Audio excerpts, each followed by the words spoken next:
الله الرحمن الرحيم. السلام عليكم ورحمة الله وبركاته. الحمد لله رب العالمين، وصلى الله وسلم وبارك على نبينا محمد وعلى آله وصحبه ومن تبعهم بإحسان إلى يوم الدين. قال الله سبحانه: يا أيها الذين آمنوا أطيعوا الله وأطيعوا الرسول وأولي الأمر منكم. وقال النبي صلى الله عليه وسلم: العلماء ورثة الأنبياء. صدق الله وصدق الرسول الكريم صلوات الله وسلامه عليه. Kaum muslimin dan muslimat rahimani wa rahimakumullah. Marilah kita mengawali pertemuan kita dengan memanjatkan puji dan syukur kehadirat Allah Jalla wa Ala. Malam ini tanggal 1 Jumadal Akhirah 1447 Hijriah. Akhirnya kita masuk juga di bulan baru ya, Jumadal Akhirah. Alhamdulillah Allah memberikan kesehatan, kekuatan, memberikan taufik dan hidayahnya kepada kita semua, sehingga kita bisa berjumpa kembali untuk melanjutkan silsilah pembahasan serial pengajian tentang akidah Ahlus Sunnah wal Jamaah, prinsip-prinsip pokok, karakteristik, metode beragama dari Ahlus Sunnah wal Jamaah. Pada pertemuan yang lalu kita telah menyelesaikan dua bagian sikap Ahlus Sunnah terhadap penguasa, pemimpin. Kali ini, malam ini insyaallah kita lanjutkan kitab panduan kita As-Sirajul Wahhaj bi Shahihil Minhaj yang ditulis oleh Syekh Abdul Hasan Mustafa bin Ismail As-Sulaimani Al-Ma'ribi hafizahullah, yaitu yang kita beri judul dengan ulama dan umara.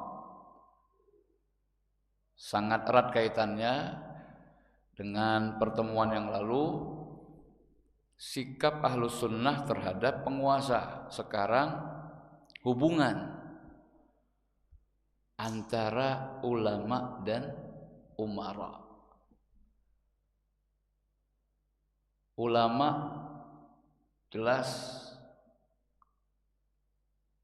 bentuk jamak dari alim, orang yang berilmu, kumpulan orang yang berilmu, istilahnya ulama. Ini bahasa Arab, tetapi sudah menjadi kata dalam bahasa kita, bahasa Indonesia. Ulama itu juga disebutkan atau diperuntukkan untuk satu orang. Misalnya ada seorang yang termasuk kategori ulama, maka bahasa kita menyebutkan dia adalah ulama. Dia ulama. Kalau secara bahasa Arab yang benar dia alim, minal ulama. Dia adalah seorang yang berilmu, termasuk di antara ulama. Sedangkan umara itu bentuk jamak dari amir, yang artinya pemimpin atau penguasa, orang yang memerintah, amir. Makanya ada istilah amirus safar, pemimpin dalam safar, amirul mukminin, pemimpin orang-orang beriman, amir Kufah, Amir Basrah kalau zaman dulu, yang diistilahkan dengan gubernur, yaitu pemimpin di wilayah-wilayah yang termasuk bagian dari kekuasaan kaum muslimin. Bapak Ibu kaum muslimin dan muslimat rahimani wa rahimakumullah, ulama dan umara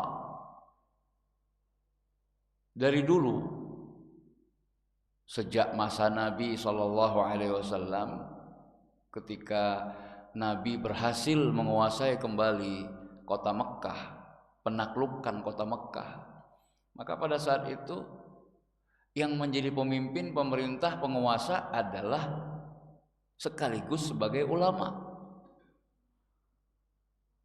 Rasul, orang yang paling alim, orang yang paling berilmu. Kemudian setelah wafatnya Rasul Sallallahu Alaihi Wasallam digantikan oleh manusia terbaik setelah Rasulullah Sallallahu Alaihi Wasallam, dan itu disepakati oleh umat ini, Abu Bakar. Ahlul Bait, keluarga besar dan keluarga dekat Nabi Sallallahu Alaihi Wasallam, mereka sepakat dan mengakui kalau Abu Bakar adalah manusia terbaik setelah Rasulnya Sallallahu Alaihi Wasallam. Makanya mereka secara aklamasi, tidak ada perselisihan, membaiat, bersumpah setia untuk ikut tunduk taat patuh kepada Abu Bakar. Kemudian akhirnya istilahnya disebut dengan khalifah. Khalifah itu pengganti. Makanya orang yang pertama sekali diberi gelar dengan khalifah pengganti adalah Abu Bakar, karena dialah khalifatul Rasul, pengganti Rasul. Setelah Abu Bakar, yang menjadi pemimpin umara ya ulama juga, Umar ibn Khattab. Bukankah dia di antara sahabat Nabi yang berhak memberikan fatwa pada saat Nabi masih hidup, selain Abu Bakar? Jadi orang-orang yang ahli fatwa, orang yang berhak, ahli itu disebut berhak. Dalam bahasa Arab ya, kalau disebut ahli dzikr, orang yang berhak berfatwa tentang Al-Quran. Karena az-zikr salah satu nama Al-Quran.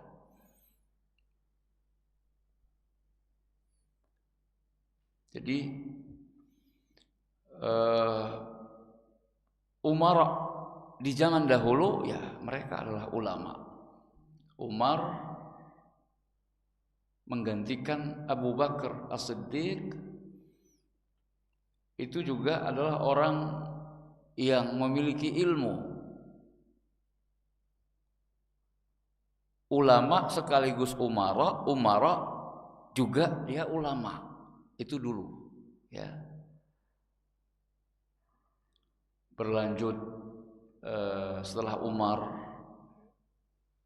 Utsman bin Affan, Ali bin Abi Thalib, yang akhirnya kemudian disebut dengan Khulafaur Rasyidin. Ya, walaupun istilahnya setelah Umar bin Khattab itu berganti, bukan khalifah lagi, tetapi Amirul Mukminin. Orang pertama yang diberi gelar dengan Amirul Mukminin Umar. Kemudian berlanjut ya. Karena ketika ingin menggunakan kata-kata khalifah, Abu Bakar khalifatul Rasul, Umar khalifahnya khalifah Rasul, kan gitu. Penggantinya Rasul. Nanti setelah Umar, Utsman misalnya, masa disebut khalifah Rasul? Nanti kalau semakin lama semakin panjang. Nah, Umar ketika itu daripada kepanjangan menyebut gelar atau jabatan sebagai pemimpin di dalam agama Islam, daripada khalifatir rasul, sudah ana amirukum, aku adalah pemimpin kalian, amirul mukminin. Dari situlah akhirnya Umar bin Khattab digelari dengan ya amiral mukminin, wahai pemimpin orang-orang yang beriman. Jadi bahkan ketika bentuk pemerintahan atau kekuasaan kaum muslimin setelah masa khilafatun nubuwah 30 tahun kemudian berubah menjadi kerajaan sekalipun, yang menjadi raja pertama dalam sejarah kaum muslimin Muawiyah bin Abi Sufyan. Kenapa dia disebut raja? Karena setelahnya dia menunjuk anaknya yang bernama Yazid bin Muawiyah. Nah, karena penunjukan itulah akhirnya dikenal kalau pemerintahannya Muawiyah awal dari sistem pemerintahan yang berbentuk kerajaan. Sehingga sampai turun-temurun, kalau bukan anaknya maka anak pamannya. Jadi diturunkan ke keluarga besar. Itu kan kerajaan. Maka ada dinasti Bani Umayyah. Ya, karena Umayyah ini kakeknya Muawiyah. Anak-anak keturunan Umayyah semua yang menjadi raja di dinasti yang pertama di dalam sejarah Islam. Disebut dengan dinasti Umayyah. Kemudian setelah selesai dinasti Umayyah, maka yang menggantikan adalah dinasti Abbasiyah. Kenapa disebut Abbasiyah? Karena yang menjadi raja-rajanya adalah anak-anak keturunan Al-Abbas, paman Nabi. Kemudian berganti lebih ekstrim lagi, ya, karena di dalam sejarah kaum muslimin itu ada kudeta, ada perebutan kekuasaan, itu tidak bisa dipungkiri. Ya, semakin jauh dari masa kenabian, ya begitulah. Nah, ini insya Allah akan menjadi pembahasan kita, ulama dan umara. Bagaimana pandangan Ahlus Sunnah wal Jamaah tentang dua kedudukan ini, ulama dan umara? Kita dengarkan apa yang disampaikan oleh Syekh penulis di poin yang ke-98. Alhamdulillah kita sudah sampai di poin 98. Kitab ini ratusan poin, ya, sampai 200 lebih.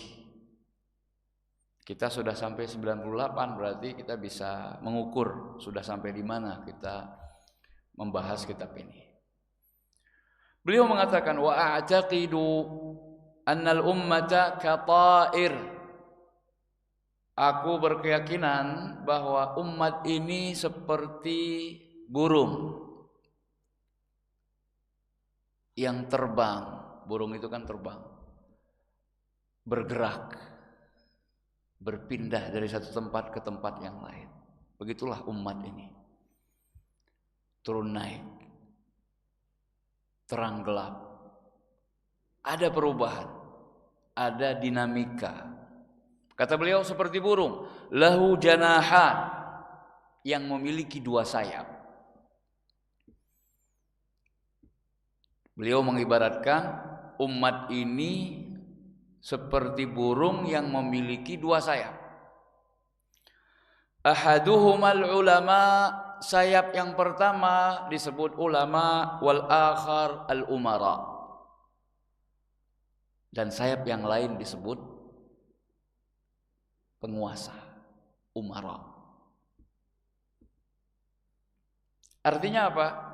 Sebuah umat yang eksis pasti dan wajib memiliki dua perangkat ini. Ada ulamanya, ada umaranya.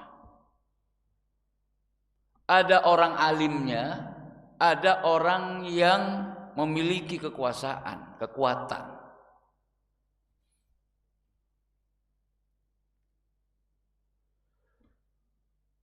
Wal ulama'u fil haqiqah hum umara'ul umara. Nah, ini pandangan beliau. Ulama itu pada hakikatnya adalah pemimpinnya para pemimpin. Jadi ulama itu pada hakikatnya lebih tinggi kedudukannya daripada umara itu sendiri. Maka oleh sebab itu di kitab panduan kita disebutkan sayap yang pertama didahulukan dulu ulama baru umara. Judul kajian kita juga demikian. Ulama dan umara. Ustadz, apa enggak boleh dibalik umara dan ulama? Boleh-boleh saja, tetapi ketika kita menempatkan dan menyebutkan yang pertama itu ulama, berarti kita sedang memberikan kedudukan yang istimewa. Jadi masalah takdim dan takhir itu bukan apa ya? Bukan istilahnya sesuka hati gitu ya. Enggak, tapi di sana ada hikmah dan faidahnya. Dari judul kajian ulama dan umara. Oh, berarti ini mengedepankan ulama. Betul. Innama yakhshallaha min ibadihil ulama atau umara? Ulama. Allah berfirman dalam Al-Quran, sesungguhnya, yang artinya sesungguhnya yang benar-benar takut kepada Allah dari hamba-hambanya adalah ulama, bukan umara.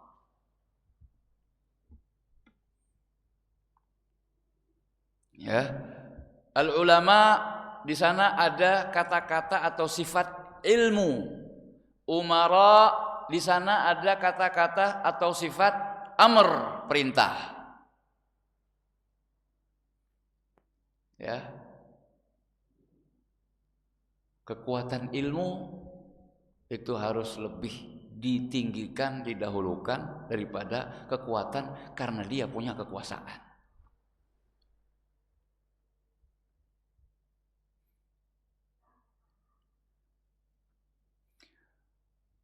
Saya ingin tanya sama jamaah. Ini logika-logikaan lah. Ya, kenapa ulama dikedepankan daripada umara? Ulama dan umara. Kalau umara, pemimpin, penguasa, apakah selamanya dia menjadi penguasa, Pak? Tidak. Ada yang istilahnya mantan. Kalau penguasa pasti akan jadi mantan penguasa. Benar enggak, Pak? Apakah selamanya orang itu ketika dia memimpin sebuah perusahaan selama-lamanya akan menjadi pemimpin terus? Enggak, suatu saat akan digantikan. Pertanyaan saya berikutnya, ada enggak Pak ulama terus jadi mantan ulama? Dulu dia ulama, terus sekarang enggak ulama lagi. Kalaupun ada Pak, itu kasuistik. Namun pada asalnya kalau orang itu sudah disematkan kepadanya predikat ulama, maka akan terus dikenang dia adalah ulama.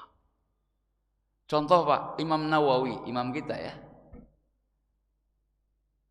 Salah satu yang paling berjasa dalam madhab Syafi'i.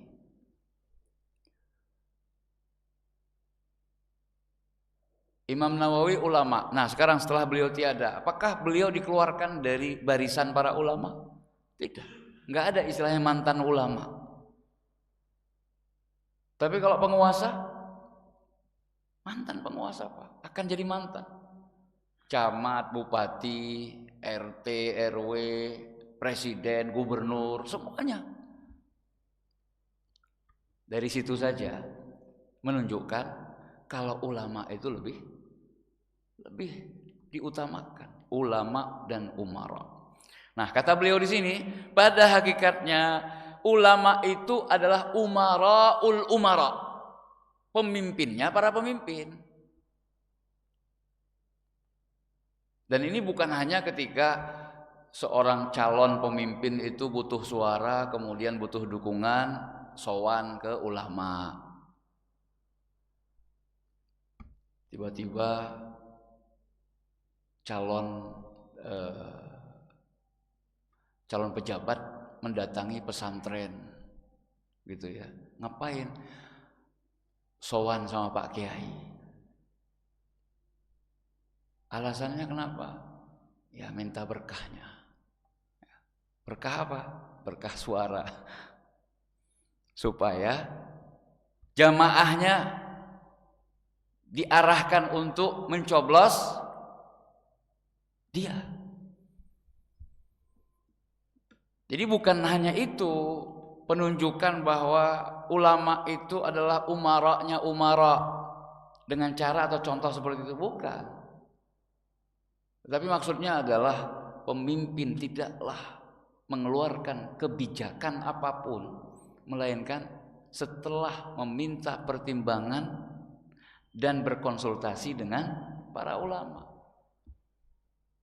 Itu Pak, konsep atau pandangan Ahlussunnah wal Jamaah tentang ulama dan umara. Jadi bukan dua hal yang dikotomi, harus dibenturkan, enggak. Jangan dibenturkan, karena pada asalnya sejarah kaum muslimin ini menunjukkan ulama ya umara, umara ya ulama. Enggak bisa dipisahkan. Nah, ketika misalnya ada ulama, ya ada umara misalnya. Nah, umara itu seharusnya terus dekat dengan ulama. Inilah yang diharapkan. Wa idrakuhum al-umura min jami'i jawanibiha. Sehingga para ulama itu juga harus mengerti tentang masalah tata kelola negara, bukan cuek dan nggak mau tahu. Jadi ketika misalnya ada umara mengeluarkan kebijakan-kebijakan yang zalim, tanda kutip ya, ulama harus dengan gesit dan cekatan memberikan nasihat, walaupun tidak harus melalui konferensi pers. Memberikan nasihat secara empat mata, secara pribadi. Apalagi ulama ini memiliki kedekatan atau hubungan. Kalau ditelepon sama Pak Kiai ini langsung pejabat itu, oh iya Pak Kiai ya, kan tinggal diarahkan.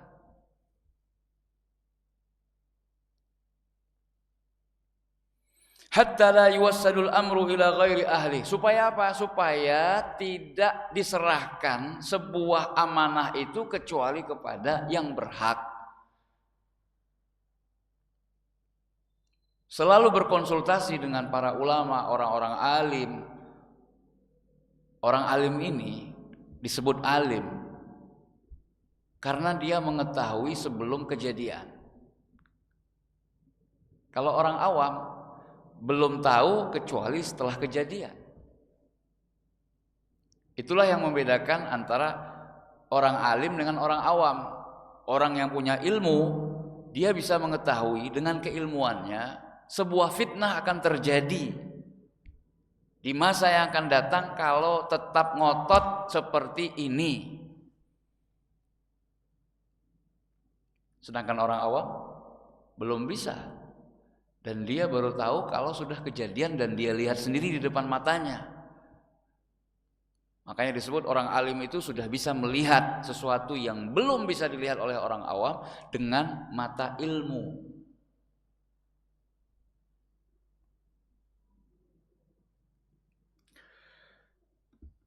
Wa yuflatu zimam min aidi ahli al-hill wal 'aqd ila ru'usil fitan. Dan jangan sampai kekuasaan terhadap sebuah negeri jatuh ke tangan orang-orang yang berbuat kerusakan, ahli fitnah. Orang yang sukanya membuat huru-hara, kekacauan karena kekuasaannya tadi. Maka harus berkonsultasi dengan ahli ilmu, para ulama. Dan kita melihat negeri kita, Indonesia, di awal-awal masa kemerdekaannya atau sebelumnya ketika merebut perjuangan untuk memerdekakan republik ini, siapa yang berada paling depan di kancah perjuangan itu? Bukankah para ulama bersama santri-santrinya?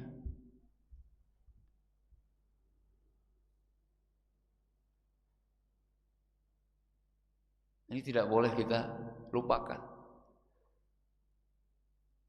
Bagaimana akhirnya Pancasila sebagai dasar negara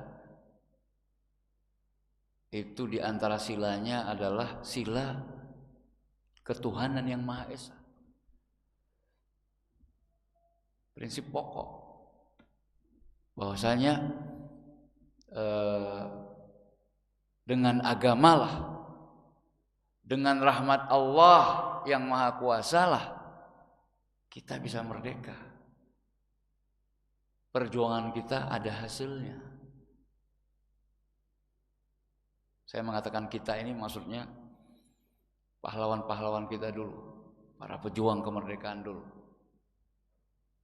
Kita adalah anak-anak keturunannya.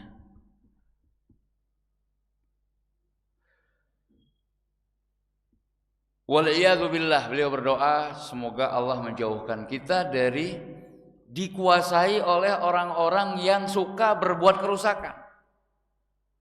Para perusak negeri ini.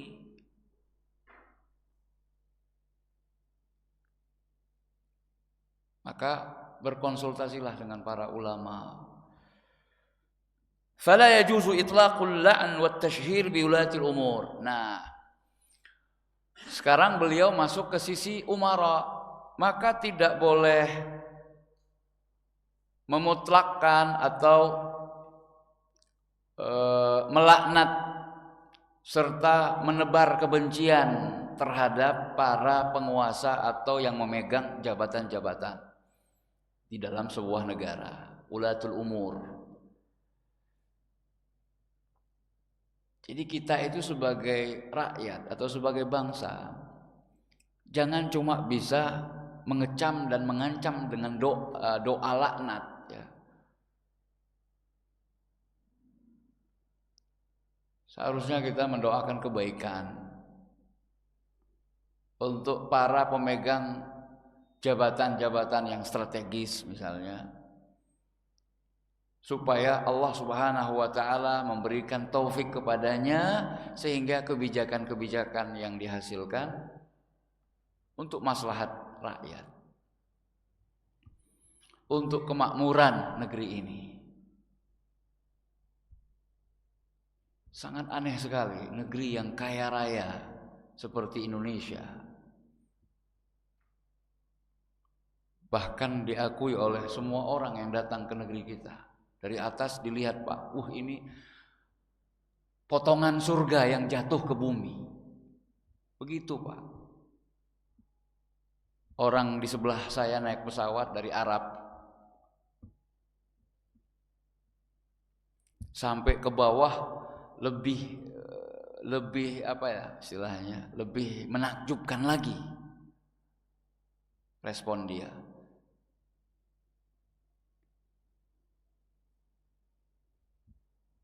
Tapi masih banyak rakyatnya yang menderita. Istilahnya apa? Yang kaya semakin kaya, yang miskin semakin kelaparan. Nah, ini butuh ya, pemimpin, penguasa, pemerintah yang adil, yang membela hak-hak kaum yang lemah.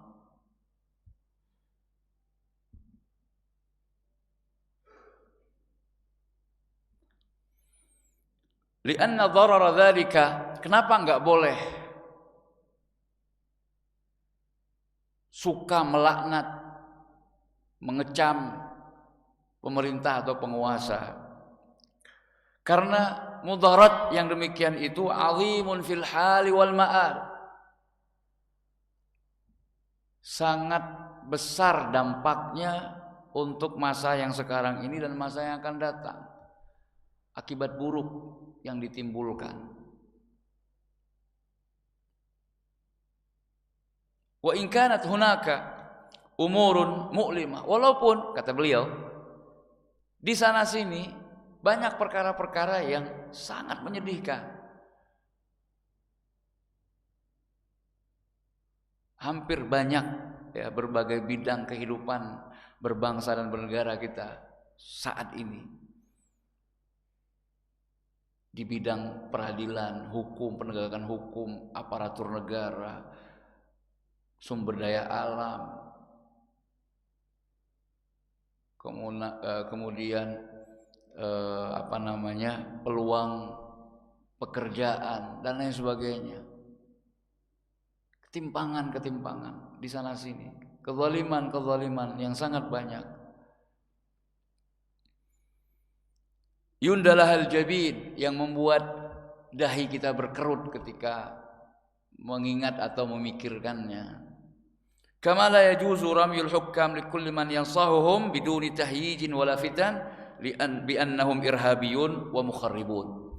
Dan begitu pula tidak boleh langsung memberikan stigma atau stempel kepada orang-orang yang memberikan nasihat kepada pemimpin pemerintah, penguasa sebagai orang-orang khawarij dan orang-orang teroris. Dengan catatan memberikan nasihat tanpa menimbulkan fitnah. Yang namanya nasihat itu langsung di depan penguasanya, pemerintahnya, bukan di belakang. Kalau ada kebijakan-kebijakan atau program-program dari pemerintah kita yang kurang tepat, sampaikan kepada pelaksananya. Jangan kita ngomong di belakang seperti di sini. Oleh karena itu dilarang membeberkan aib atau kesalahan-kesalahan penguasa di mimbar-mimbar umum, publik, khutbah Jumat, pengajian seperti ini, nggak boleh. Bukan berarti menutup mata. Jadi masih banyak orang yang mengatakan, kenapa sih tidak dibeberkan langsung? Ingat, inilah namanya nasihat. Nasihat itu memperbaiki, bukan mencaci maki. Apa gunanya? Dihujat habis-habisan di belakang orangnya. Yang justru malah membuat lebih berbahaya lagi. Kenapa? Ya kalau pemimpinnya Masya Allah legowo ya, dihujat habis-habisan di mimbar publik dan lain sebagainya, ya, kebijakan-kebijakannya dicemoohi, kemudian diejek dan lain sebagainya. Coba kalau pemimpinnya nggak terima, kemudian dengan kekuasaannya tangkap sana, tangkap sini, kriminalisasi sana, kriminalisasi sini.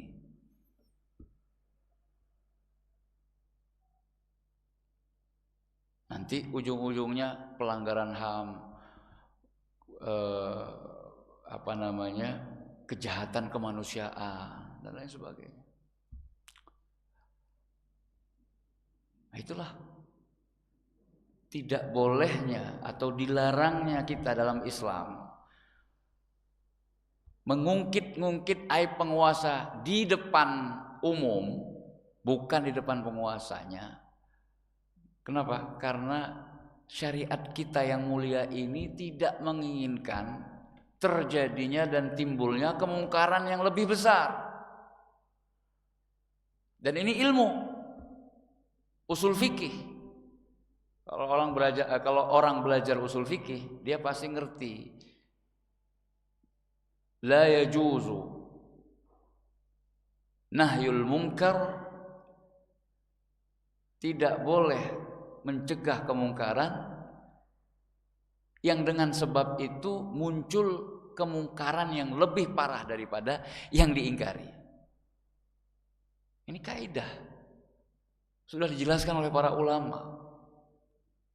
Enggak boleh kita mengingkari orang yang sedang minum minuman keras itu di depan mata kita dan dia adalah penguasa. Kalau seandainya kita ingkari kemudian dia tidak terima lalu membuat kerusakan yang lebih parah, melakukan teror kepada orang-orang di sekitar karena ditegur oleh satu orang misalnya dan dia tidak terima. Nah, kalau itu yang kemungkinan terjadi atau timbul, maka enggak boleh, biarkan. Sebagaimana ini dilakukan oleh Syekhul Islam Ibnu Taimiyah pada saat penjajahan Tatar terhadap kaum muslimin dulu di zaman beliau. Tentara Tatar itu ada yang minum minuman keras. Syekhul Islam berjalan bersama murid-muridnya. Itu tidak ditegur oleh Syekhul Islam. Padahal Syekhul Islam Ibnu Taimiyah dikenal oleh murid-muridnya orang yang paling semangat di dalam amar ma'ruf nahi mungkar.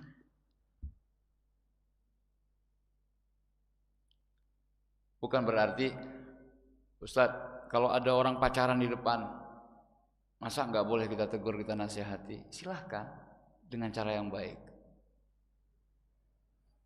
Tapi perlu melihat-lihat kondisi. Ya, jangan sampai, ingat kaidahnya, jangan sampai ketika mengingkari sebuah kemungkaran akan memunculkan kemungkaran yang lebih parah lagi. Maka nggak boleh.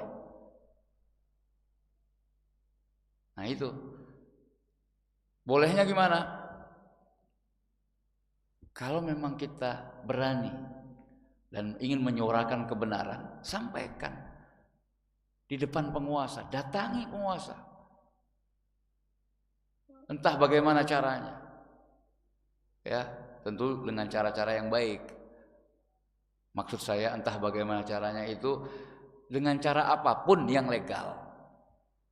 Mau dengan tulisan, tapi kita tujukan kepada yang bersangkutan. Nggak perlu yang lain tahu. Nah, di situ juga kita diuji apakah kita ikhlas karena Allah ketika menegakkan amar ma'ruf nahi mungkar ini. Ya.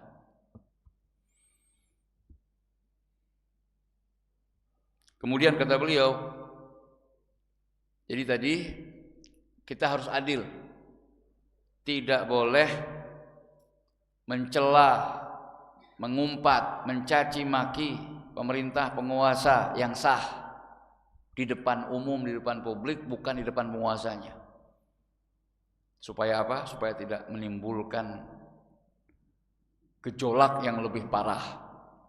Begitu pula terhadap orang-orang yang berusaha untuk mengkritisi atau memberikan nasihat kepada pemerintah. Enggak boleh kita langsung mengatakan, wah ini anak cucu teroris.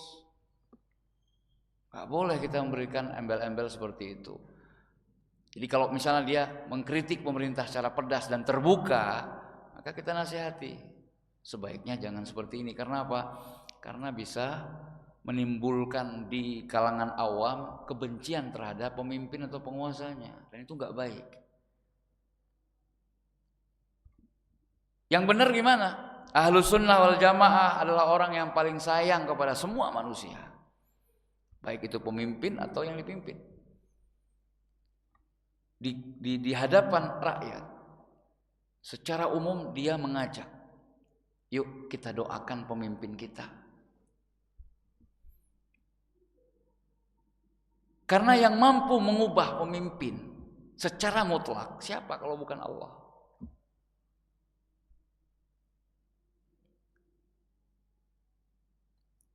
Allah yang berhak dan Allah lah yang kuasa untuk mengubah. Baik mengubahnya dengan cara mencopot dan mencabut kekuasaan dari pemimpin tersebut, menggantikan dengan yang lain yang lebih baik, atau Allah beri hidayah dia.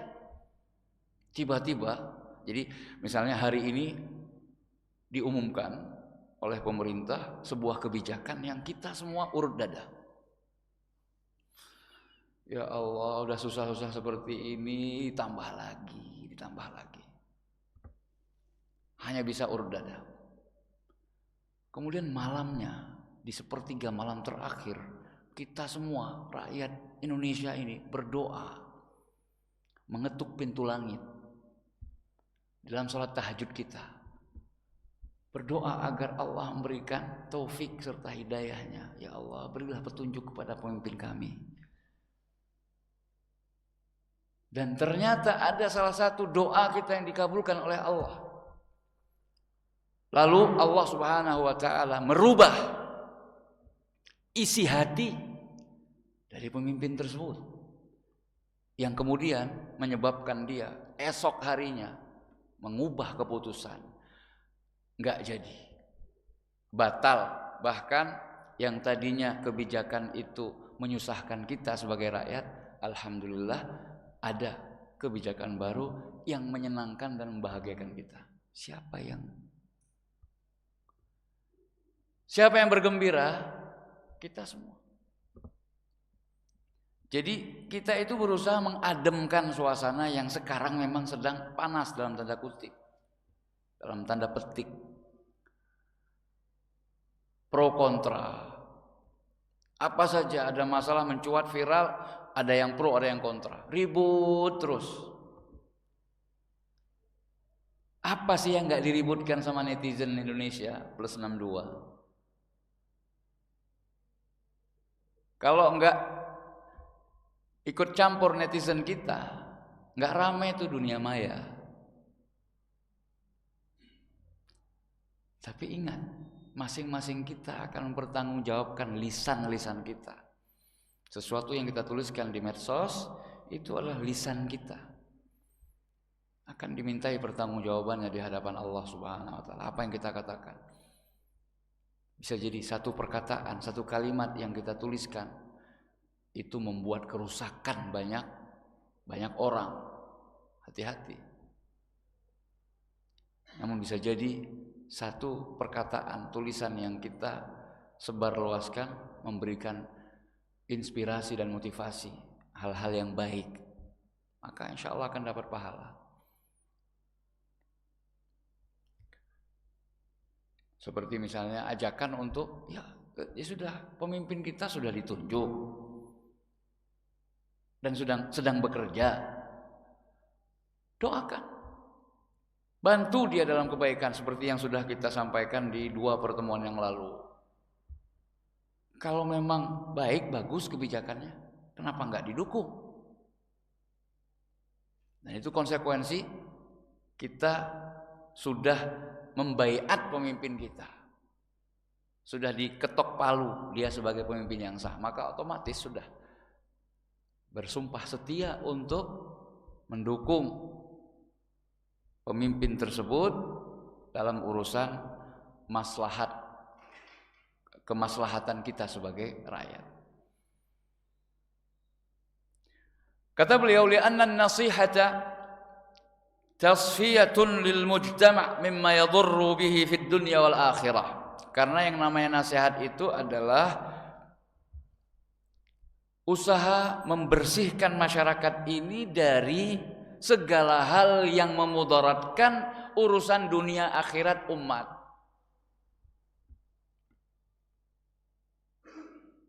Itu disebut nasihat. Nasihat itu bukan malah justru memunculkan mudarat. Kadang-kadang kan kita nggak bisa membedakan mana nasihat yang benar dan mana nasihat yang justru menimbulkan mudarat. Nah, ini ada ilmunya, pelajari, belajar. Salah satunya tadi sudah disampaikan, yang namanya nasihat, apalagi berkaitan dengan aib, ya, keburukan dari penguasa, pemimpin atau pemerintah, itu japri, jalur pribadi. Sebagaimana kita dalam dunia pendidikan, itu kalau ada anak atau santri, siswa, pembelajar salah, maka tindakan nasihat yang benar itu adalah tidak mempermalukan dia atas kesalahan yang dia perbuat di depan teman-temannya. Atau kalau melihat sesuatu yang mungkar misalnya dan ingin memberikan nasihat, maka disebutkan secara umum sebagaimana yang telah Nabi lakukan sallallahu alaihi wasallam. Beliau ketika memberikan nasihat secara umum. Ma balu aqwam. Beliau umumkan tuh kalimatnya. Ada apa dengan kaum yang begini dan seterusnya. Beliau enggak katakan kenapa dia si fulan itu namanya berbuat ini. Enggak. Itu orang biasa. Lah apalagi pemimpin, penguasa yang memiliki kedudukan. Tentu lebih tidak mau lagi diumbar kejelekan-kejelekannya di kalangan khalayak ramai. Kita selesaikan poin ini sebelum kita mendengarkan azan.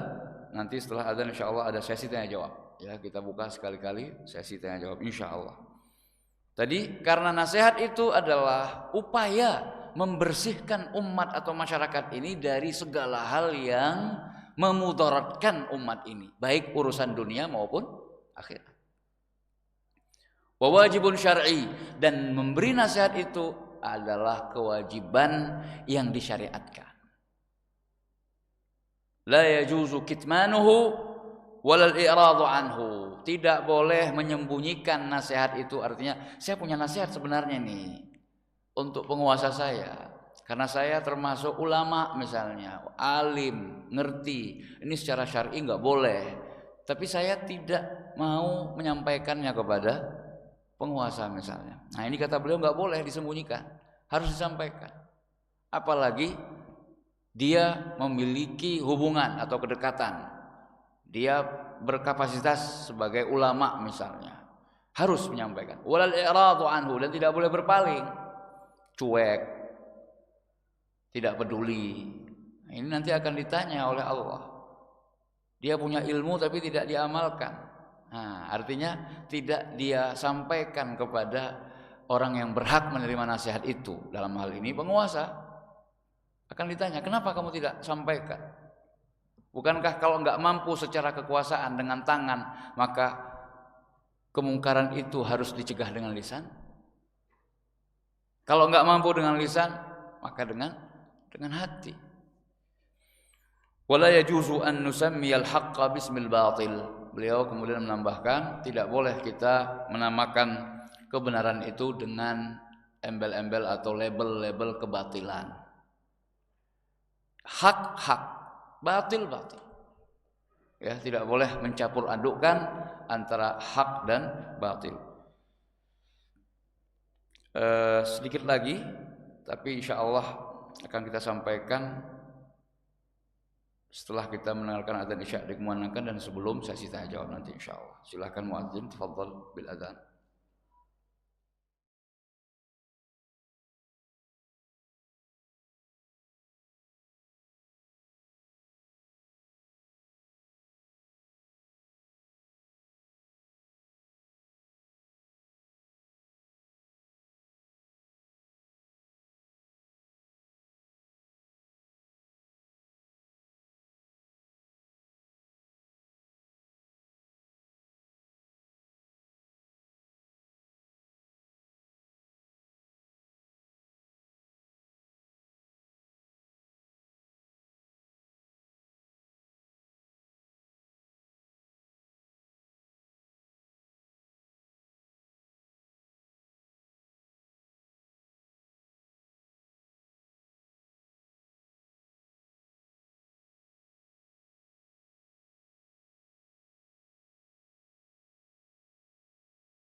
Alhamdulillah wassalatu wassalamu ala Rasulillah amma ba'd.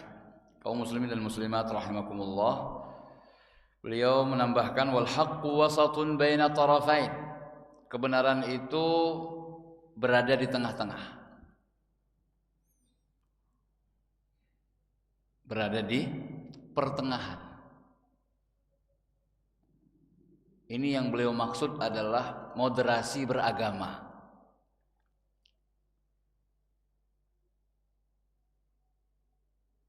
Kita harus moderat di dalam beragama ini. Maksudnya apa? Berada di pertengahan. Jangan sampai salah paham. Karena ada sebagian yang memahami moderasi beragama itu adalah kita tidak boleh menganggap kalau agama kita ini satu-satunya agama yang benar. Ini bahaya, Pak.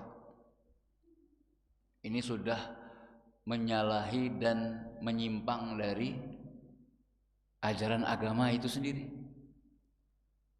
Agama kita, Islam, mengajarkan innad dina indallahi al-Islam. Agama yang di sisi Allah, yang diterima dan diakui oleh Allah hanya Islam. Agama yang berserah diri dengan mentauhidkan Allah dalam peribadatan. Adapun yang tidak mentauhidkan Allah enggak diterima itu agamanya oleh Allah.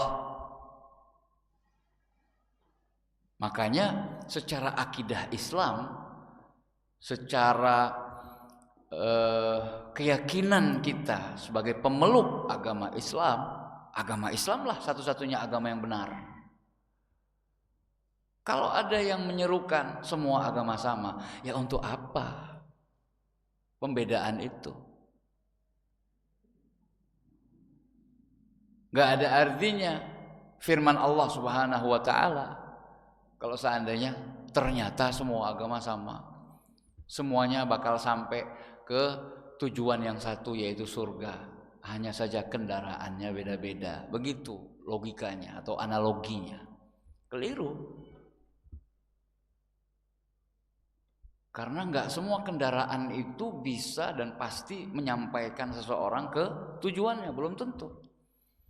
Maka harus dipilih kendaraan yang betul-betul dijamin bisa menghantarkan seorang kepada tujuan. Dan kendaraan itu hanya Islam. Innad dina indallahil Islam. Sudah jelas sekali ayatnya. Nah, moderasi beragama di tengah. Pertengahan itu al-haq, kebenaran itu sendiri. Karena kebenaran itu al-haq, garis lurus, jalan yang lurus. Adapun yang menggok kanan kiri, itulah yang keliru, yang menyimpang. Maka disebut pertengahan itu karena memang pada asalnya yang namanya kebenaran itu ya garis lurus, garis yang paling cepat menyampaikan seorang kepada tujuan. Makanya istilah orang mustaqim atau istiqomah itu orang lurus, enggak macam-macam, enggak menggok, enggak kesana kemari begitu ya, tarik ulur, enggak. Tapi tegas dan tegar, tetap kokoh. Dulu prinsipnya seperti itu, sekarang sampai mati pun ya lurus. Fala nubalighu fi su'idh dhann, kata beliau, maksudnya pertengahan itu apa? Kita tidak boleh berlebih-lebihan di dalam buruk sangka, di dalam masalah curiga mencurigai. Curiga sewajarnya enggak masalah lah, artinya lumrah. Ya. Ketika ada sesuatu yang tercium dalam tanda kutip berbau korupsi, maka dilakukanlah penyelidikan. Ternyata sudah dikumpulkan semua saksi dan barang bukti, naik ke tingkat penyidikan. Dan seterusnya itu kan ada aturannya. berawal dari kecurigaan. Nah, itu wajar. Tapi yang dilarang adalah berlebih-lebihan di dalam buruk sangka. Wa fathi babil fitan, dan dalam rangka untuk membuka pintu fitnah, pintu huru-hara kekacauan yang lebih parah. Wala natakallafu ad-difa'a wat ta'wila bima la yuqbal. Begitu pula kita tidak boleh berlebih-lebihan dalam membela sesuatu yang sudah benar-benar salah, enggak bisa diterima. Jelas-jelas salahnya kok malah dibela. Yang salah ya harus diberi teguran, sanksi, hukuman, konsekuensi. Dan semuanya sudah diatur karena negara kita negara hukum. Ya sudah, serahkan saja kepada orang-orang yang mengurus itu. Kita mengawal dan memantau. Innamal wajibu an nansaha lillahi azza wa jalla wa nasbir. Kewajiban kita adalah memberikan nasihat karena Allah. Karena Allah memerintahkannya. Rasulnya menyuruh kita. Dan bersabar. Ya, bersabar ketika nasihat kita ternyata tidak dilaksanakan. Tidak diterima. Wa nambidh alwiyatal fitnah, dan kita menolak bendera-bendera untuk memunculkan fitnah di sana sini, ribut, ya, ada yang ngajak ribut, jangan mau ditanggapi. Raja'a ma indallahi subhanahu, karena kita mengharapkan sesuatu yang ada di sisi Allah subhanahu wa ta'ala, pahalanya yang kita inginkan, bukan pengakuan orang. Ini pahlawan reformasi, ini pahlawan revolusi, ini pahlawan, bukan. Wa tafwitan lil fursati 'alal mutarabbisin bi ummatina ad-dawair, dan kita berbuat seperti itu untuk menghilangkan kesempatan bagi musuh-musuh di luar Islam maupun di dalam, menunggu kesempatan untuk menghancurkan dan menyerang umat ini. Hati-hati Pak, kita sebagai umat Islam ini umat yang besar, jadi sasaran empuk musuh-musuh Islam atau yang gak senang dengan Islam dan kemajuannya. Dan musuh itu ada di luar dan di dalam. Saat ini mereka sedang menunggu waktu yang tepat, momen yang pas untuk menghancurkan kekuatan kita kaum muslimin. Bukankah Nabi SAW telah memberikan perumpamaan, satu saat nanti umatku di sebuah zaman itu seperti orang-orang yang sedang makan mengelilingi nampan untuk berebut makanan di tengahnya. Itu kita sekarang Pak. Para sahabat bertanya, ya Rasulullah, apakah pada waktu itu jumlah kami kaum muslimin itu lebih sedikit? Rasul mengatakan, bal katsir. Tidak, kalian bahkan lebih banyak daripada buih di lautan. Tapi itulah, buih di lautan itu banyak namun enggak punya kekuatan. Terlempar ke sana kemari oleh ombak-ombak. Dibawa ke sini, manut, dibawa ke sana, seneng. Kenapa? Karena semuanya mengatakan, atau kebanyakan prinsipnya adalah wani pira. Berani bayar berapa? Lebih banyak, lebih besar bayarannya, aku ikut kamu. Itu model-model sekarang ini Pak. Itu makanya banyak tapi seperti buih di lautan. Sebelum kita akhiri, sebelum kita tutup, silahkan bagi jamaah yang memiliki pertanyaan atau masukan tentang pembahasan kita ulama dan umara, atau komentarnya tentang ulama dan umara sekarang yang dilihat, ya, ada masalah apa, kita coba dengarkan dari jamaah. Satu, silakan Pak.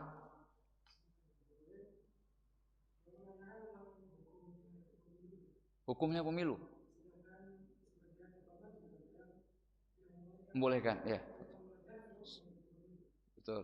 Jadi yang Bapak tanyakan adalah dasar hukumnya. Ya. Iya. Baik. Begitu, Pak. Demokrasi, ya.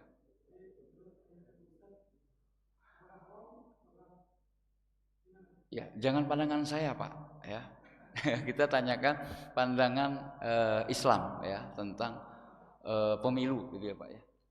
Intikhabat, ya. Alhamdulillah. Terima kasih, Pak, atas pertanyaannya. Tentang pemilu ya. Beliau bertanya, bagaimana sih sebenarnya hukum pemilu itu terkait apakah kita mengikuti pemilu atau tidak? Karena di antara ulama, nah ini termasuk ya pertanyaan yang sesuai dengan materi, ulama dan umara. Nah, di antara ulama itu ada yang mengharamkan pemilu karena pemilu adalah produk demokrasi. Yang namanya demokrasi itu adalah kekuasaan di tangan rakyat, di suara terbanyak. Entah itu suara terbanyaknya di atas kebenaran atau bisa jadi kebatilan. Nah, dari situlah sebagian ulama katanya mengharamkan. Tapi sebagian ulama yang lain dan sudah jelas dan keluar fatwanya membolehkan. Ya, sekedar bukan dalam rangka mendukung prinsip demokrasi yang menjadi penyebab sebagian ulama yang pertama mengharamkan. Ya, dan ini yang lebih rajih, wallahu a'lam. Ya, ini masalah khilafiyah. Mungkin ada dasarnya Bapak tadi mengatakan bagaimana pandangan Ustadz gitu ya. Saya memilih pendapat ulama yang mengatakan dan memfatwakan bolehnya mengikuti pemilu. Ingat, sekedar pada saat musim atau hari-hari pemilu itu, Pak, hari pencoblosan. Mau coblos apa, mau pilih siapa. Karena memang begitu di negeri kita. Dan pemilihan seorang pemimpin berdasarkan suara terbanyak ini juga pernah terjadi di masa pemerintahan Umar bin Khattab ketika beliau akan meninggal karena ditikam. Beliau menunjuk 6 orang, ya, 6 orang yang bermusyawarah siapa di antara ke-6 orang ini yang berhak untuk menggantikan Umar. Itu sempat terjadi istilahnya pemungutan suara oleh Abdurrahman bin Auf. Dia yang melakukan. Dia ke para sahabat semuanya didatangi, kemudian bertanya. Ternyata setelah beliau dapatkan data statistiknya, kebanyakan mayoritas para sahabat ketika itu lebih mengunggulkan Utsman bin Affan.